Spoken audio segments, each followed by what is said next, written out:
I graduated from college in May 1964 and immediately received a letter from Uncle Sam telling me I was a private in the Army. May 1964 was not a good time to be a private in the Army. So I joined the Marines as an officer candidate. In May 1965, I was a Marine lieutenant. In May 1966, I was a Marine lieutenant in Vietnam. This is the story of my tour of duty as a Marine in Vietnam and 3 return trips to reconnect with Miss Soon and Mr. Huan, 2 teachers in the village of Hoa Mi where I worked as a civic action officer. This story is published in the Crab Orchard Review. It's a non-fiction piece. There are 5 sections. The first section is the Crabs of Vũng Tàu. The title of the piece is Lessons from Vietnam. And I'm going to read the first section, the Crabs of Vũng Tàu.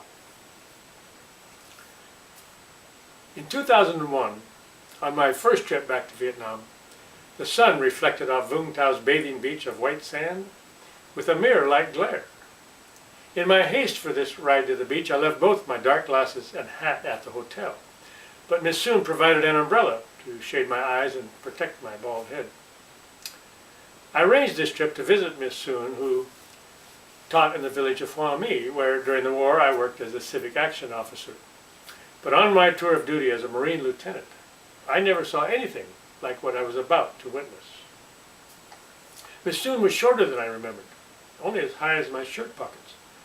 And as we stood on the beach to look out at the South China Sea, the children dashed into the water, then screamed when those little ruffled waves chased them back to shore.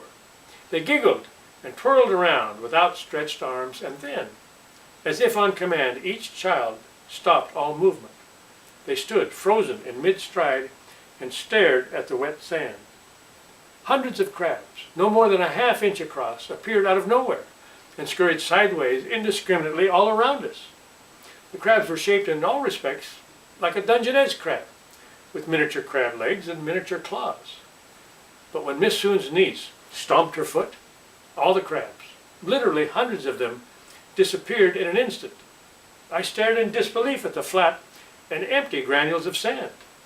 In a moment, the crabs popped up and covered the sand again with the jiggle and jerk dance movement as though nothing happened, until I too stomped my foot. Once again, the crabs disappeared. There was no time between seeing hundreds, maybe thousands of crabs crawling on the beach, and then seeing nothing but wet sand. There were no dimples, no remnant of an escape hole, no trace of life.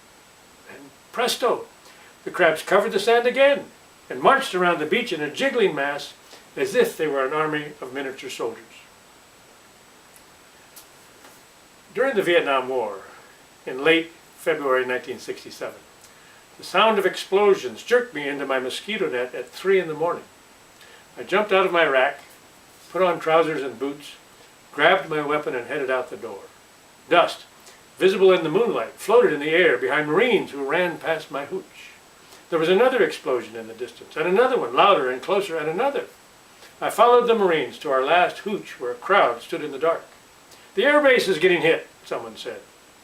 From our hill we could see the Da Nang air base 6 kilometers away. Streams of white fire shot up from the airstrip, but it took a moment for the sound to reach our ears. "The OD says there's no action in our perimeter," someone yelled. "It's just the air base getting hit." Most of the Marines walked back to their hooches, but a few of us stayed for the excitement. We brought out lawn chairs and sat down to watch the fireworks. More bursts of phosphorescent light were followed by the distant sound of an explosion.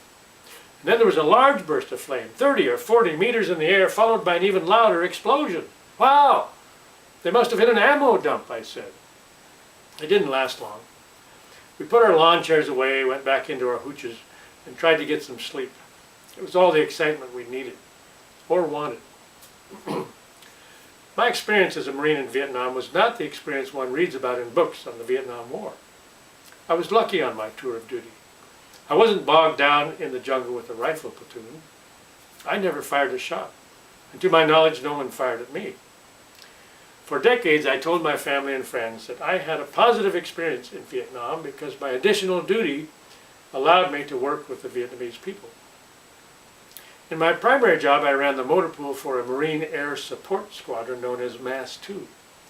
Specifically, I had to make sure the generators that powered radar equipment necessary to guide our planes on bombing missions were always up and running. That attack on the Da Nang Air Base was executed on 27 February 1967 with precision by Viet Cong soldiers who were never seen. 11 Americans and 35 Vietnamese were killed.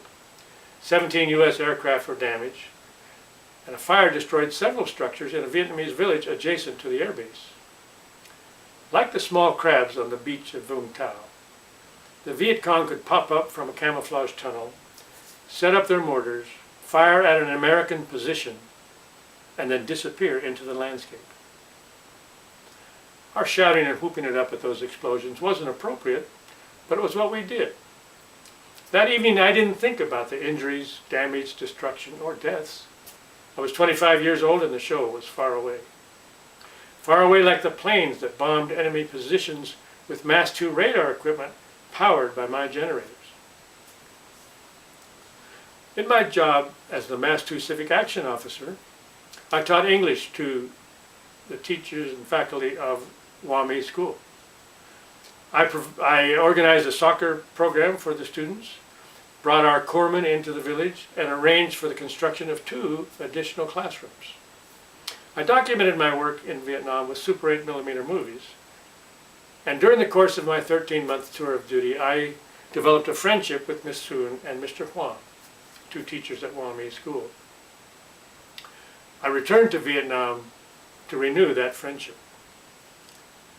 On my 3 return trips, what I learned was that I needed to apologize to the Vietnamese people. During the war, I believe my work provided a valuable service for both America and Vietnam, but that wasn't the case. Not because I played a part in bombing enemy targets, but because thousands of young, energetic, and productive lives were lost on both sides during the war, and continued to be lost or destroyed long after the war. However, the Vietnamese don't need me to apologize. They don't even want me to apologize. They've moved on, forgot about it. But I need to apologize and want to apologize in my own way at the time I choose, and I will.